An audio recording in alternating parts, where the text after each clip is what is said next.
नागपूरमध्ये कुठले महत्त्वाचे कळीचे मुद्दे या निवडणुकीच्या दृष्टीनं दिसत आहेत आणि चंद्रपूरचा देखील मुद्दा घेतला तर राजकीय आणि प्रशासकीय जी बाजू आहे, गेला जो कार्यकाळ होता त्यावरती खूप मोठ्या प्रमाणावरती टीका झाली, विरोधकांकडून गदारोळ सुरू आहे.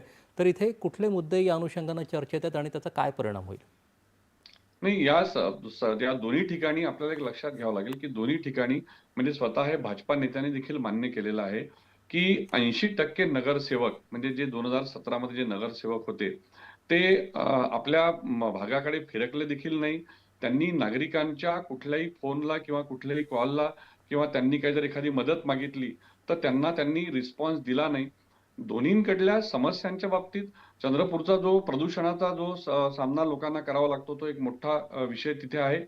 आणि नंतर मॅन ॲनिमल कन्फ्लिक्ट वाला जो आहे, त्याच्यावर अजूनपर्यंत तोडगा हा सरकार दरबारी निघू शकलेला नाहीये. नागपूरसारख्या ठिकाणी जे आपण म्हटलं तर एन्क्रोचमेंट आहे, पार्किंगचे इश्यू आहे, मोठे-मोठे जे कन्स्ट्रक्शनचे कामं सुरू असल्यामुळे लोकांना जो ट्रॅफिकचा त्रास होतोय, ट्रॅफिक कंजेशन, ते एक मोठ्या प्रमाणात मेट्रोचं नेटवर्क जरी आलेलं असलं, तरी रोज ट्रॅफिक केओस त्यांना सामना करावा लागतो.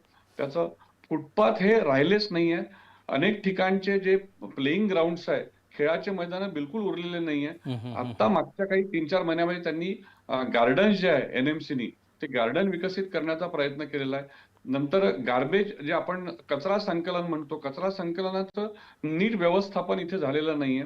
त्याच्यामुळे लोकांना जसं हे मगाशी स्थानिक म्हटलं, की पातळीवरचे अनेक मुद्दे तिथे एकूण दिसून येत आहेत. एकदा आपण मृणाली मॅडमना विचारूयात, की